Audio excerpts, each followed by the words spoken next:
I'm Dr. Allison, and today I want to talk to you about cookware. So I remember growing up and spent the night at my friend's house. Her mom was going to fry us some eggs the next morning, and she said, "Hey, do you want Alzheimer's or cancer?" Holding up two pans, and you might guess that Alzheimer's was the aluminum pan, and the cancer was the nonstick cookware. We, for decades, have understood that there are components of the aluminum and the nonstick cookware that can be affecting our health in negative ways. But how important is it that every single meal, all the food you're putting in your body is probably cooked in this cookware? So let's dive in just a little bit to maybe some of the dangers. Let's start there. Some of the dangers with the nonstick cookware.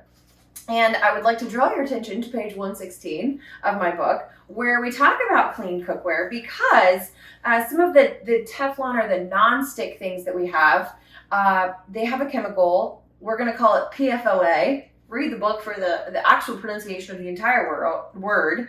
But these are pre-fluorinated chemicals that are affecting us in a very negative way, and specifically they're affecting our hormones, our fertility, and then also if you're growing a tiny human or preparing to grow a tiny human, it's so important that you know and understand if those are in your environment.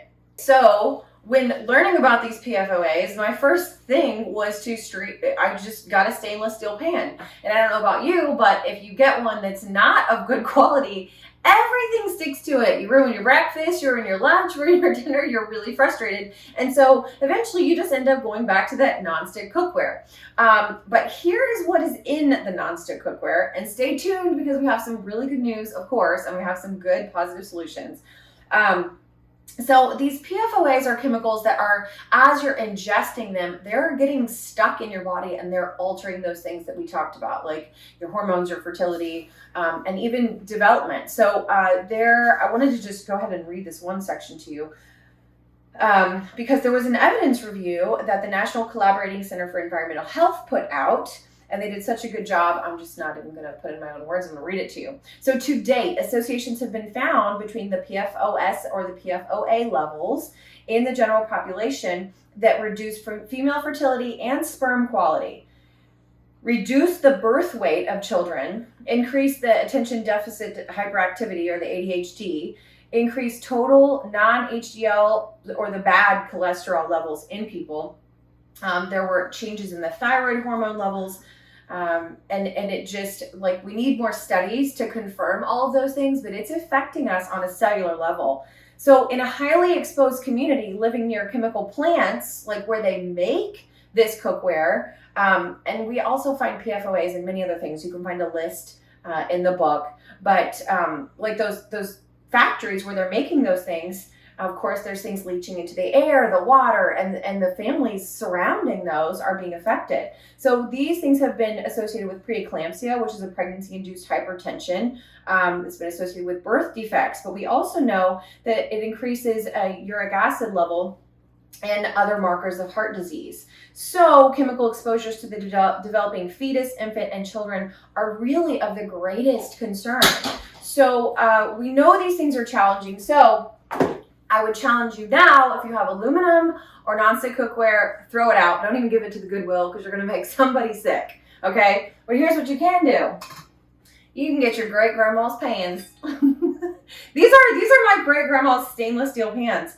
I have, several sizes of these that I was blessed with. This is also my great-grandma's cast iron skillet. Now, you don't have to have your great-grandma's, but I was really blessed to get a bunch of hand-me-downs that at first you're like, oh, I'd love a new set of cookware, but this stuff is so awesome. The cleanup is really easy. You scrape out the food, and then sometimes we use just hot water, and then you just re-oil it. We put coconut oil or olive oil, and we just rub it in to season and condition that. So one other thing is there's a lot of pans that you can find at different stores. They have a copper coating, they have some of these other non-stick things, because there are some stainless steel that just your food just gets ruined. How frustrating.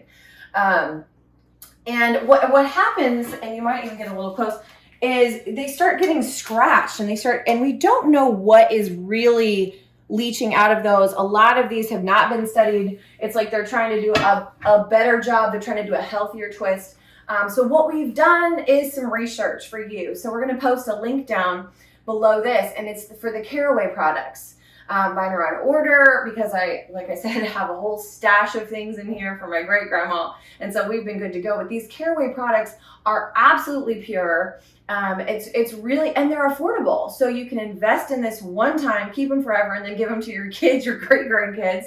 And it really is going to help you confidently cook your food without leaching all those things into your system, into your family system, and then into the environment. Really, it's really, it's a bigger impact than just like, hey, maybe there's nothing, maybe you're not feeling sick, or maybe you're not fatigued, or your hormones aren't messed up. Just do it for the environment, right? But thanks for tuning in, and enjoy the resources. Check out that stuff, and we'll see you soon.